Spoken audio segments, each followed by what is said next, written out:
ఏ గడియల్లో పూజ చేస్తే మన కోరికలు నెరవేరుతాయో తెలుసుకుందాం. పూజలు అందరూ చేస్తారు. కొందరి పూజలకే ప్రతిఫలం దక్కుతుంది. అమృత ఘడియల్లో పూజలు చేస్తే మాత్రం కోరికలు ఖచ్చితంగా నెరవేరుతాయి. చాలామంది రోజూ ఉదయం పూట పూజ చేస్తుంటారు. కొందరు ఉదయం సాయంత్రం 2 పూటలు పూజ చేస్తూ ఉంటారు. కొందరికి సమయము లేక అస్సలు పూజలు చేయరు.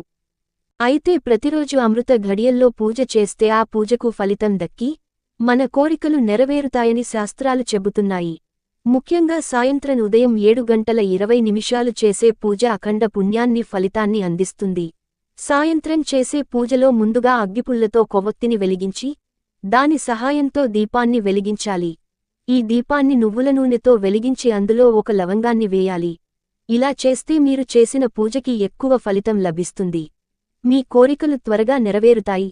ఇలాంటి మంచి వీడియోల కోసం మన ఛానల్ని కొంచెం